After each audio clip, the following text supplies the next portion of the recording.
Mengetahui tentang karunia roh. Sekarang tentang karunia-karunia roh, aku mau saudara-saudara supaya kamu mengetahui kebenarannya. 1 Korintus 12 ayat 1. Sahabat Iktus, karunia dan kasih karunia sangat berbeda. Memang keduanya diberikan secara cuma-cuma oleh Allah. Namun kasih karunia berguna untuk keselamatan orang yang menerimanya.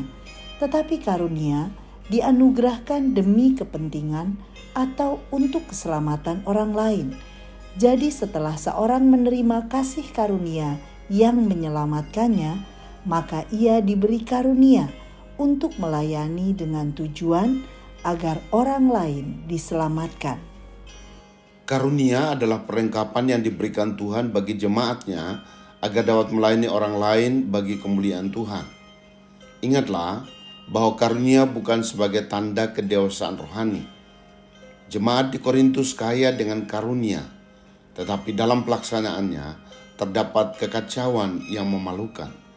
Karena itu Paulus memberikan surat penggembalaan dengan tujuan supaya kamu mengetahui kebenarannya.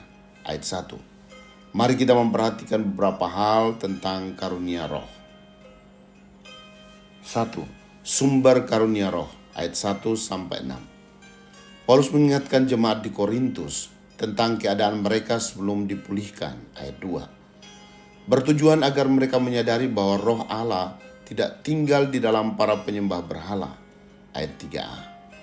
Paulus ingin agar jemaat dapat membedakan karunia yang dari Allah, yaitu karunia Roh Kudus yang sejati dan pewahyuan yang palsu.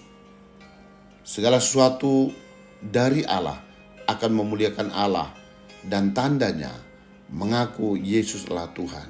Ayat 3b. Ada rupa-rupa karunia, pelayanan, dan perbuatan ajaib.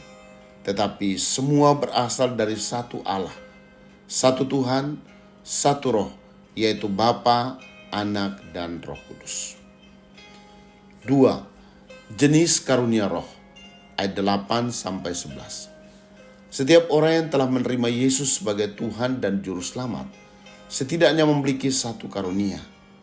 Karunia itu adalah karunia untuk berkata-kata dengan hikmat, berkata-kata dengan pengetahuan, karunia iman, yaitu iman terhadap kuasa dan janji ilahi, karunia menyembuhkan, karunia melakukan mujizat, karunia bernubuat, yaitu karunia untuk menjelaskan kebenaran firman Tuhan, karunia membedakan roh, yakni kemampuan membedakan mana nabi yang benar dan palsu, karunia berkata-kata dalam bahasa roh dan menafsirkannya.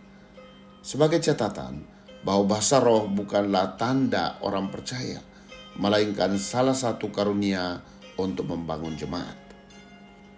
3. Tujuan karunia roh, ayat 7. Paulus menyebutkan tentang tujuan pemberian karunia bagi orang percaya, yaitu untuk kepentingan bersama. Bandingkan pasal 5 ayat 12-31. Karunia rohani diberikan supaya seorang yang sudah diselamatkan dapat membangun tubuh Kristus melalui gerejanya dan membawa banyak orang melihat Kristus dan memuliakannya. Karunia tidak diberikan sesuai kehendak manusia, tetapi sesuai keinginan roh. Ayat 10. Tidak ada sesuatu yang dapat mengendalikannya. Ia memberikan karunia sesuai dengan yang dikehendakinya. Ayat 11. Sahabat Iktus yang dikasihi Tuhan, apakah aku menyadari bahwa karunia yang ada padaku bersumber dari Tuhan? Karunia apa saja yang Tuhan berikan kepadaku? Untuk tujuan apa Tuhan memberikan karunia roh kepadaku? Tuhan Yesus, aku telah menerima kasih karunia yang menyelamatkanku. Bahkan juga aku menerima karunia roh yang harus aku gunakan untuk melayani orang lain, sehingga mereka mendengar kabar keselamatan melalui gerejamu.